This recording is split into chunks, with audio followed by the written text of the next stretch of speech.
Welcome back, everyone. Today we have a beautiful piece of poplar. Um, Gorgeous grain and figuring to it already.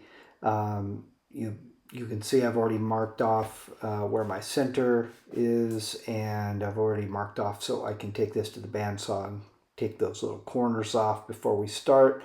But I'm really anxious to get this in between centers and see what's inside, because even in its raw form, this piece looks really, really pretty. So without further ado, let's get rolling.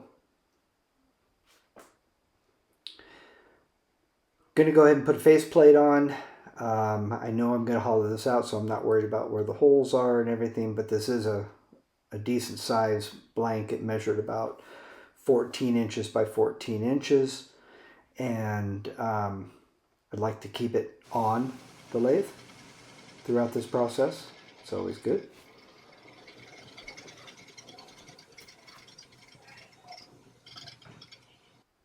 We'll get the bottom flattened off and start getting to this, getting this to the point where we can kind of true it up, and we can also pick up the speed at that point.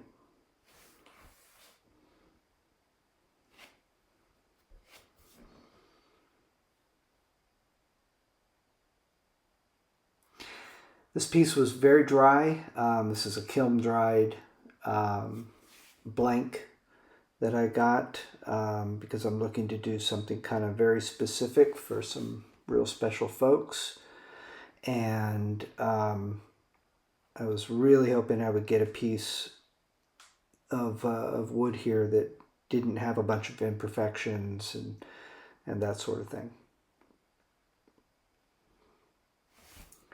Starting to work around toward the top and starting to get a little bit of a shape, but mostly still just trying to true this up.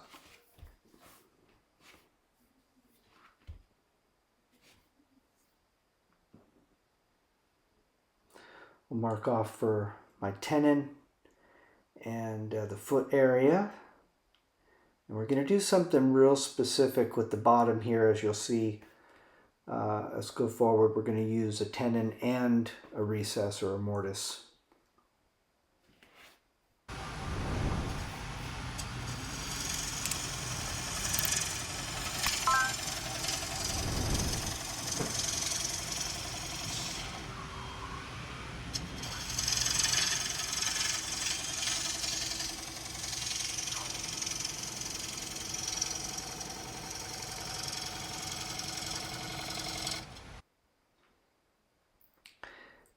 Going to start bringing these corners around now and establishing what will be my foot, and then start really defining the shape that I'm looking for.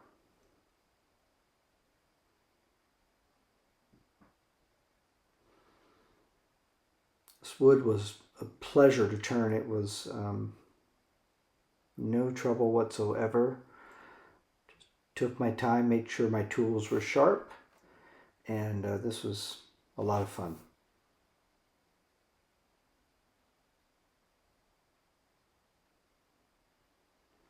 Starting to get there.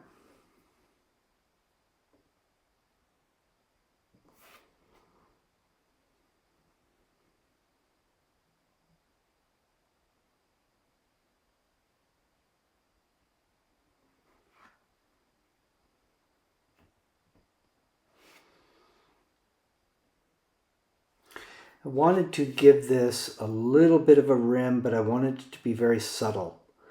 So that's what we're working on now.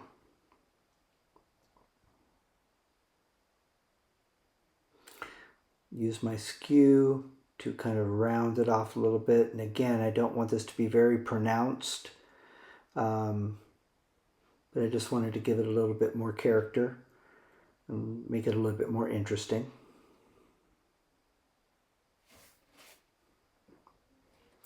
Using that skew to kind of smooth out the radius that I have going.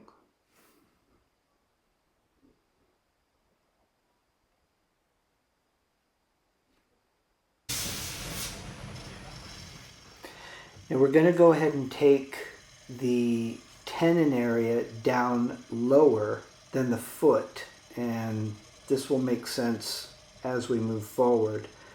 When we turn this around, we'll be using the recess to hold it in the chuck.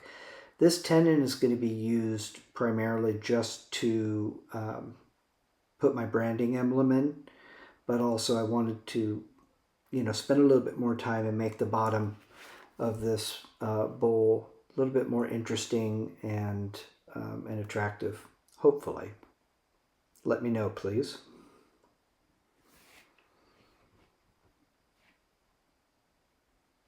We'll get some sandpaper on the outside and start smoothing things out so we can get to the point where we can turn it around and start our hollowing process. I'm not showing you all of that because I think it's a little boring, but I'm going to use the fine steel wool and medium Scotch pad, fine Scotch pad to burnish the outside a bit and give it a real nice smooth surface before we do any kind of sanding paste or anything like that.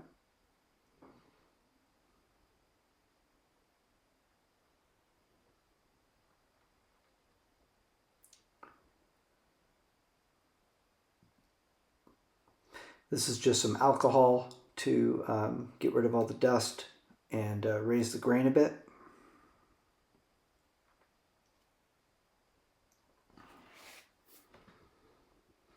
Now we'll use a little bit of the Axe abrasive paste and give us about 1,000 grit surface.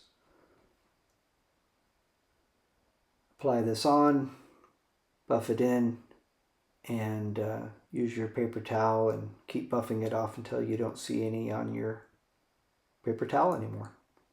Pretty simple.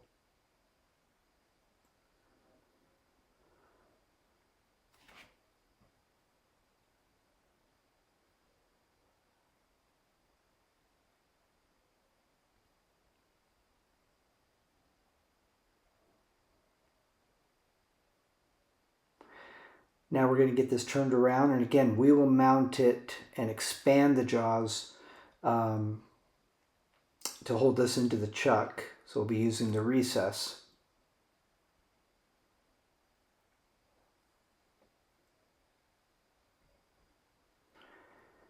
And we'll start getting this flattened off in the top there, and we'll start our hollowing.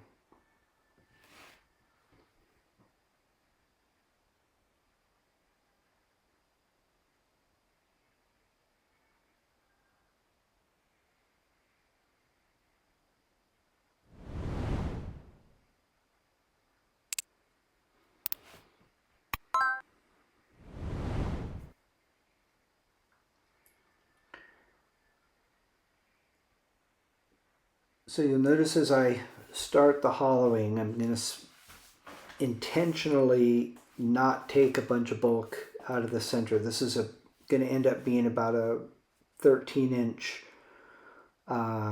wide bowl, and I don't want it to be ultra thin, but I do want the sides, side width to be on the thin side, which means as it's spinning, those outside rims, the outside walls are going to start flexing with the speed of the lathe. And what I'll do is I'll try to finish off the sides before I take a lot of that center mass out.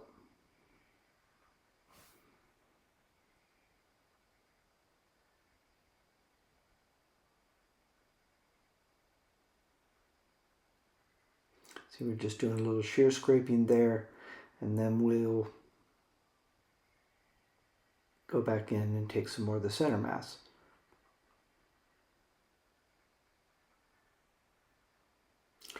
I'll even go through with the negative rake scraper at this point and try to finish it off to where it's ready to sand before I take that center mass out. Because that way I don't have to go back to the sides because once they start flexing and moving a little bit, it's really hard to get a very clean cut.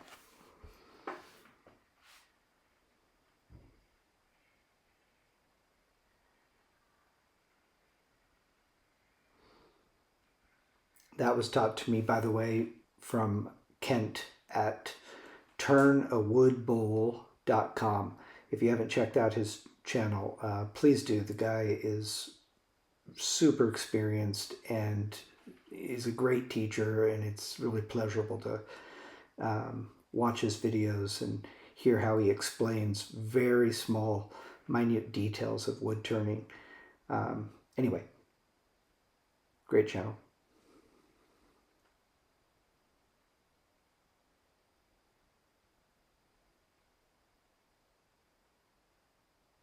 Just working down nice and slow, taking out mass as I go down walls further.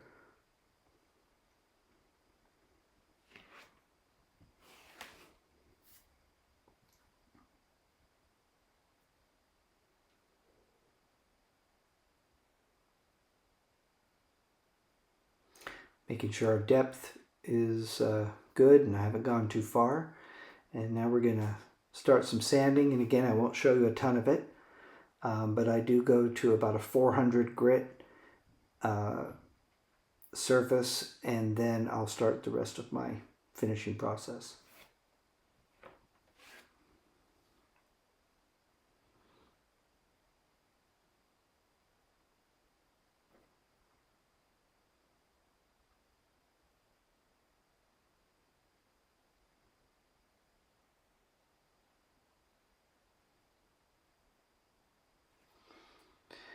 Again, just some alcohol to kind of clean everything up real well before we do any abrasive paste or anything like that.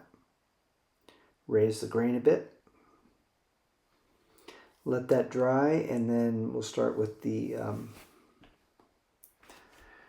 fine steel wool, and then the medium and fine Scotch pads to burnish the surface.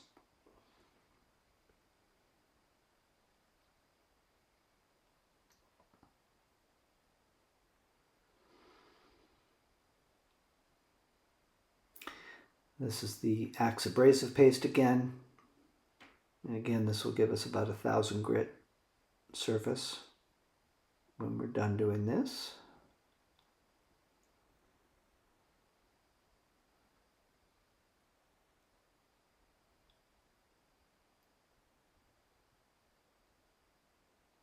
Forgive me, I was talking to somebody while I was doing this. That's why I'm flailing my hands around like a fool.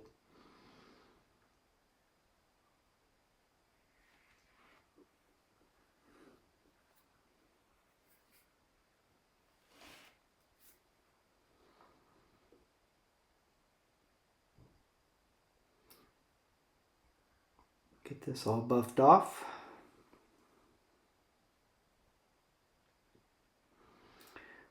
The heartwood in there is so pretty. This is just some Danish oil. I'm going to put this on and let this soak in nicely.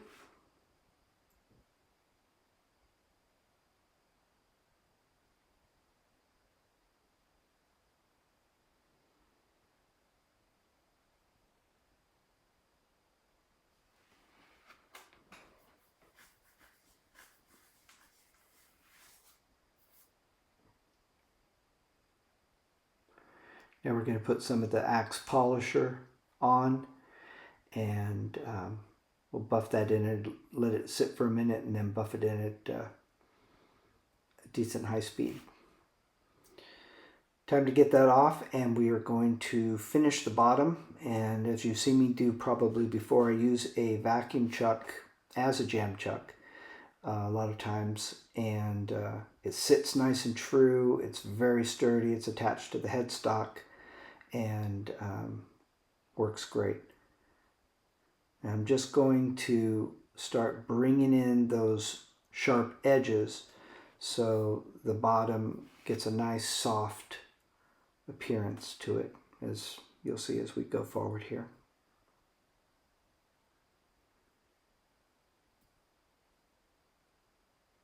I found myself doing a lot of sharp edges and leaving mortises and leaving tenons, and really trying to just spend a little bit more time on the bottom of these pieces and make them look a little bit more attractive, at least to my eye, by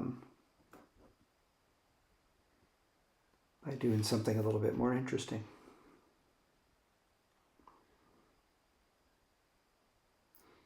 Using a round carbide tool, I find it's perfect for this. Now we'll just sand this up, finish it up like the rest.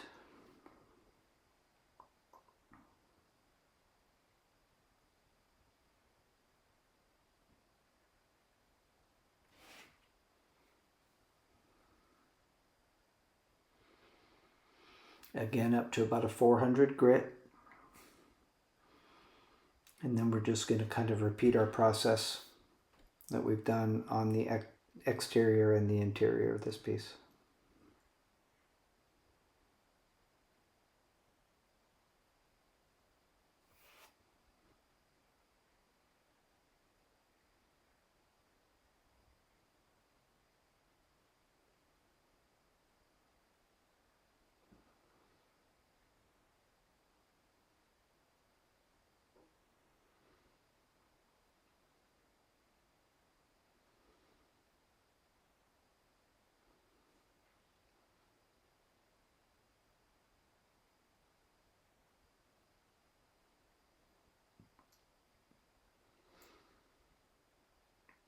A little bit more Danish oil to kind of finish this off. And the last thing we'll need to do is just put the branding emblem on, and we can call this one a day.